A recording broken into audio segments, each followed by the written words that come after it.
Zahvaljujemo se izvršnom direktoru kompanije Alteo i pozivamo Borislava Kostadinova, direktora fonda Green for Growth Fund, da se obrati. Mr. Chikan, thank you. Now we invite Borislav Kostadinov, fund director of the Green for Growth Fund, to come to the stage and address the conference audience. Thank you very much. Ladies and gentlemen, esteemed colleagues and distinguished guests, I'm really pleased to stand before you here today at the Belgrade Energy Forum. This is a region I know well, having lived and worked across many of its countries, including here in Serbia. That background, I believe, gives me the right to say that the past 3 to 4 years have been nothing short of transformational when it comes to energy transition in the Western Balkans. It hasn't been smooth sailing by no means, but we've weathered the worst of the storm when it comes to the energy crisis, and as good leaders do, a crisis has been turned into an opportunity. Steering a new course is an achievement that is due in no small part to the leadership and hard work of many of you speakers, panelists, and attendees here today. Speaking of leadership, allow me also once more to congratulate Branislava and her team for putting together such an excellent event and transforming it into the premier regional event for the energy transition. I wouldn't be the first to say that we are at a key juncture. At this stage, the challenge is well understood as well as the solution. Renewables have become, in the meantime, mainstream investments championed by both the public and the private sectors, and are the foundation of a future that's not only sustainable, but cost-efficient, competitive, and secure. The question now becomes how quickly and how completely we can deliver on this vision over the next 5, 15, and 25 years. When we talk in terms of energy systems and climate change, this is not much time. My name is Borislav Kostadinov, and I'm a fund director at Finance in Motion, an impact asset manager based in Frankfurt with over 20 years of experience and more than 4 billion euro of assets under management, specialized in blended finance vehicles that deliver positive social and environmental impact. At Finance in Motion, I lead the Green for Growth Fund, or as we call it, GGF, which is our flagship green finance fund and which has its earliest roots here in the Western Balkans. And I'm proud to say that we've been on-the-ground partner for many institutions here for over 15 years, delivering climate finance and impact across it. To date, the Green for Growth Fund has delivered over €500 million in green finance to almost 50,000 beneficiaries in the Balkans. The projects we finance range from utility-scale wind and solar park to efficient process and machinery in companies and industry, to insulation and home renovations, which reduce energy bills and improve comfort in rural regions.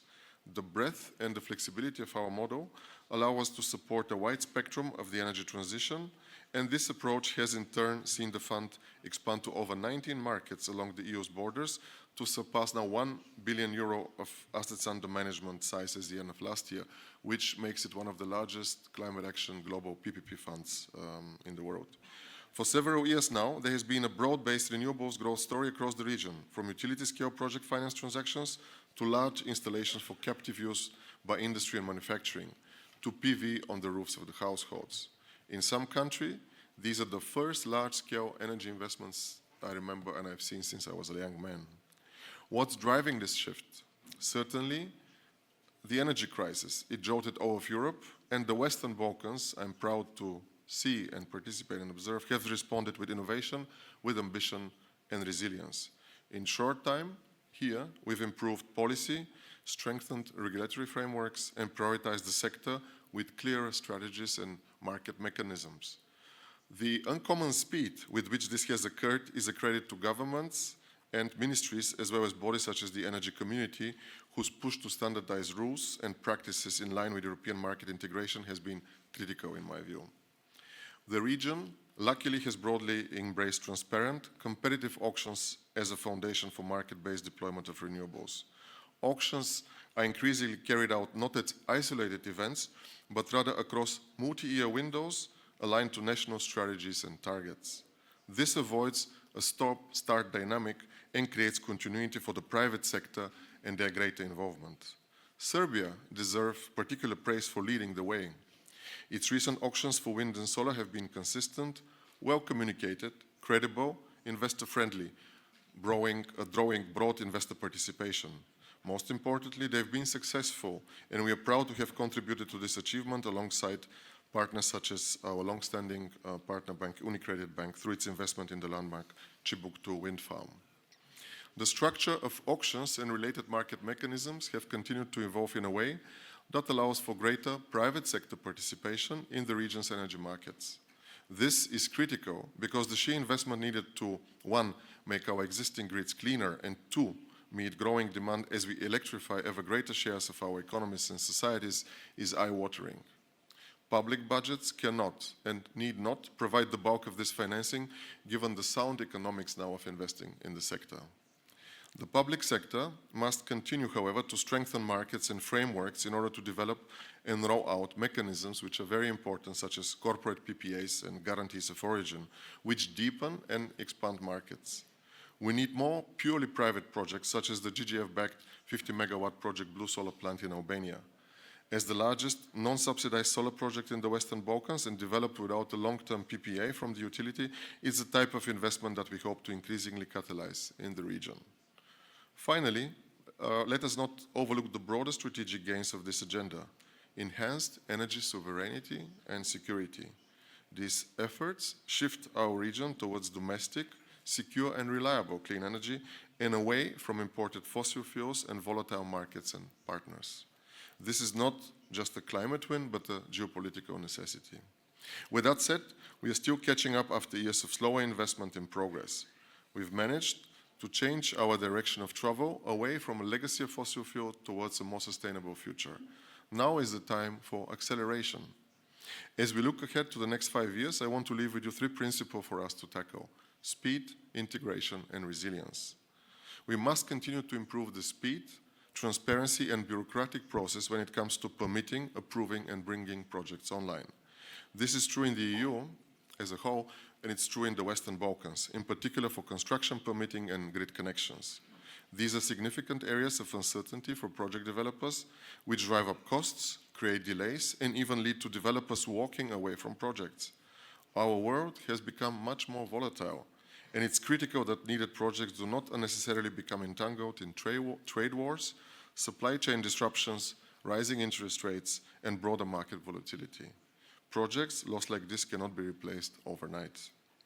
We must deepen the integration of energy markets both within the region and to the European Union. These investments create scale, meaning larger markets, deeper spot markets, and more varied offtake. Energy producers in the Balkans will be able to diversify and address a larger market by also supplying Europe's industrial base. Opening up such opportunities and partnerships will drive more investment and more players into our region.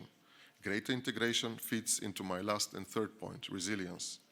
Well-integrated electricity systems ensure greater stability and resilience, as well as greater absorptive capacity for renewables.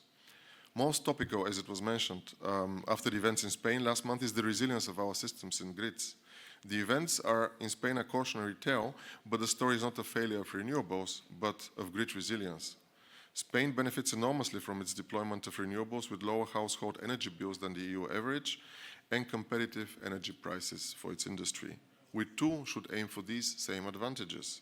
The blackout, however, does highlight the need to invest in grids, storage and renewables in lockstep.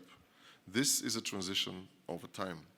Now is also the time to take advantage of dramatically falling costs for battery energy storage systems. These systems are a win-win, boosting returns for projects and providing stability and resilience for the grid. Allow me to close with this thought. The Western Balkans is no longer on the sidelines of Europe's energy transitions. It is an integral part of the story. But the pace and quality of that transition will depend on what we do now. We've proven that we can attract capital. We've shown that we can implement policy reform. We've demonstrated political will. What we need now is urgency, scale, and greater coordination. The Green for Growth Fund is a trusted partner across the region, and we stand ready to support and finance projects from large to small, whether with partner banks as part of a syndicate or bilaterally. And with this, I want to thank you for your attention.